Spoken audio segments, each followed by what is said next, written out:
Vous regardez RTL. Manuel Bompard, à peine remis de la spectaculaire opération des Black Blocs lors du 1er mai, est-ce que le pays peut supporter 3 jours plus tard, c'est-à-dire demain à Paris, de nouveaux débordements ? J'espère que ça ne sera pas le cas en tout cas, puisque c'est pas l'objectif de cette initiative du 5 mai, qui est au contraire l'occasion d'avoir une manifestation populaire. Et je pense que le pays, ça, il en a besoin, que les colères qui existent dans ce pays puissent s'exprimer dans la rue.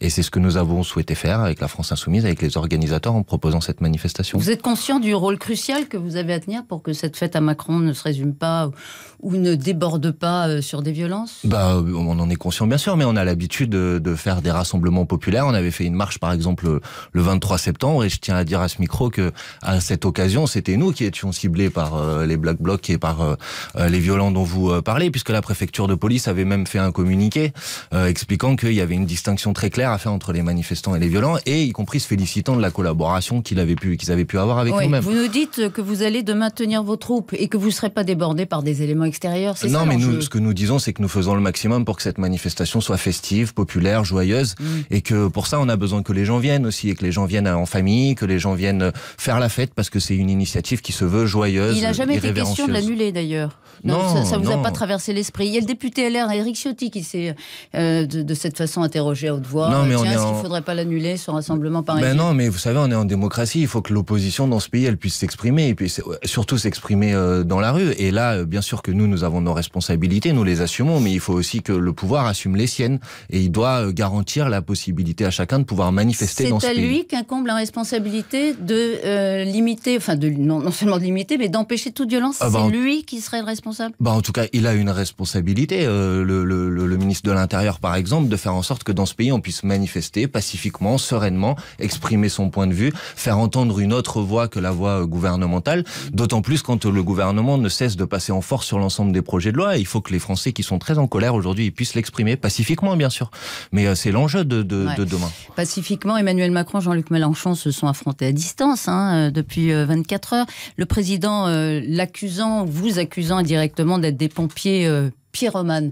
Alors, faire la fête à Macron, c'est rigolo comme formule, mais c'est ambigu. C'est un double sens. C'est un double sens. Non, je crois pas du tout. Je pense que ceux qui disent ça sont dans une opération de communication. Je pense que tout le monde a bien compris que faire la fête à Macron, c'était une formule un peu irrévérencieuse pour dire que ça permettait à toutes celles et ceux qui le souhaitent de pouvoir exprimer leur opposition à la politique gouvernementale. Vous êtes d'accord pour dire, juste un petit mot de sémantique, puisque c'est le Premier ministre lui-même l'a dit, faire la fête à Macron, faire la fête à quelqu'un, c'est lui faire la tête au carré. C'est comme ça aussi. Non, c'est ça moi aussi je retire le mot fête, vous savez, et je pense qu'une formule un petit peu irrévérencieuse, elle est pas problématique. Ce qui serait problématique, c'est que nous soyons solidaires de quelque violent que ce soit, mais vous avez bien entendu, par exemple, après la manifestation du 1er mai, nos mises à distance et nos condamnations extrêmement claires, et je le redis ici, c'est nous qui sommes les premiers ciblés dans ces manifestations. Mais en même temps, il y a un discours quand même subliminal quand même.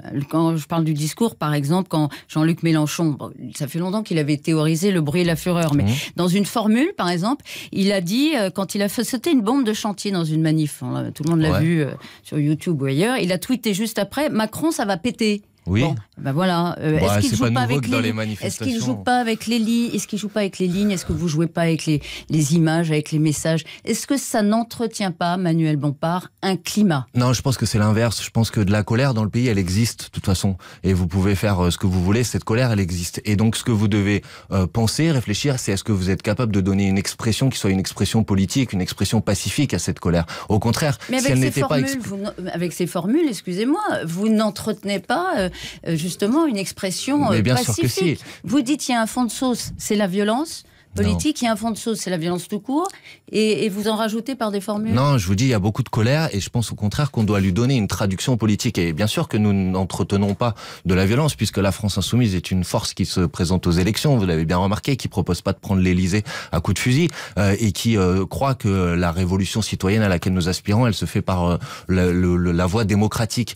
Donc vous voyez bien qu'on l'entretient pas. Au contraire, c'est si cette colère et n'était pas exprimée politiquement que ça pourrait devenir dangereux. Que la la situation serait dangereuse. Et je pense qu'on a besoin de la France insoumise, justement pour donner une expression pacifique, politique à cette opposition. Le président de la République s'en prend à nous. Je trouve que franchement, le procédé est extrêmement malhonnête. Il faut qu'il se fasse au fait qu'il y a une opposition dans ce pays et qu'elle a le droit de s'exprimer.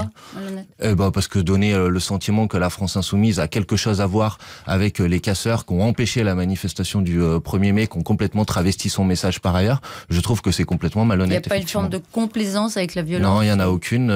On l'a exprimé à plusieurs reprises. D'abord parce que nous sommes les premières victimes de ces violences, et ensuite parce qu'elles font beaucoup de mal au mouvement social, puisqu'elles en dénaturent le message. Ce qu'on a retenu de la manifestation du 1er mai, c'est les violences, et malheureusement, on n'a pas retenu les cheminots qui étaient dans la rue, les personnels de santé qui étaient dans la rue, les étudiants qui sont dans la rue, et qui, eux, s'expriment et se mobilisent pour des vrais motifs.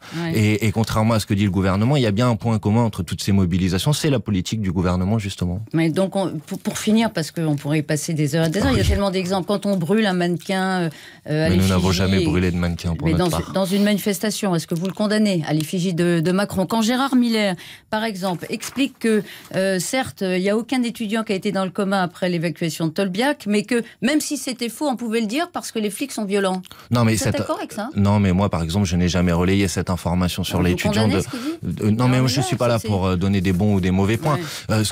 Bien sûr qu'il n'y a pas eu ça à Tolbiac. Par contre, ce qui est clair, c'est que l'évacuation de Tolbiac a été une évacuation extrêmement violente. Et je pense que le gouvernement a une responsabilité dans le climat de tension et le climat de violence qu'il y a aujourd'hui dans le pays, quand il décide de passer en force, par ordonnance, quand il décide, par exemple, sur la réforme. C'est pas Gérard Collomb qui a décidé l'évacuation, hein. C'est le conseil d'administration Tolbiac qui a demandé au préfet de police de le faire. J'ai bien entendu ce que vous me dites, mais là, je vous parle de la politique gouvernementale, c'est-à-dire cette volonté de passer en permanence en force, d'essayer de prendre tout le monde de court sur la question de Parcoursup, par exemple. C'est quelque chose qui a été fait en dépit du bon sens, qui a été fait sans aucune consultation avec personne, qui est imposé au personnel. Vous avez même des administrations, des conseils scientifiques qui refusent cette réforme parce qu'elle met tout le monde dans une grande difficulté. Et je crois que cette volonté de passer en force, d'aller très vite, elle crée un climat de tension qui est, à mon avis, mauvais pour le pays. Sur la SNCF, par exemple, la grève, le mouvement semble s'essouffler, il s'érode très lentement. Dans les chiffres de mobilisation, c'est le cas, il s'érode lentement. La loi a été votée. Est-ce que vous reconnaissez que le gouvernement commence à gagner la partie? Non, je crois pas. Je crois que ça fait plus d'un mois de grève aujourd'hui. Je trouve qu'au contraire, la mobilisation résiste bien.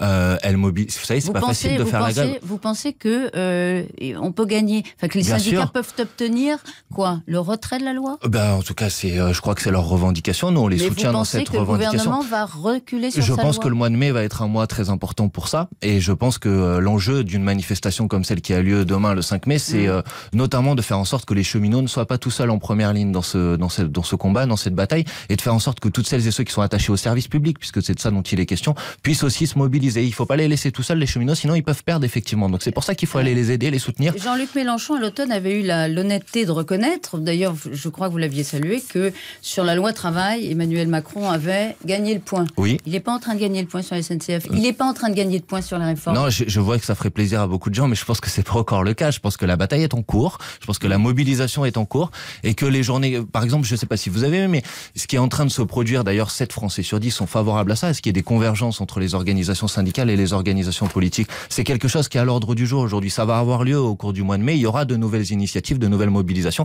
La manifestation de 5 mai demain, 14h à Opéra. Je pense que ça sera un point d'étape pour faire en sorte que les cheminots ne soient pas les seuls en première ligne. Un petit mot, Manuel Bompard d'Air France, dont parlait tout à l'heure François Langlais dans sa chronique. Vous soutenez les grévistes?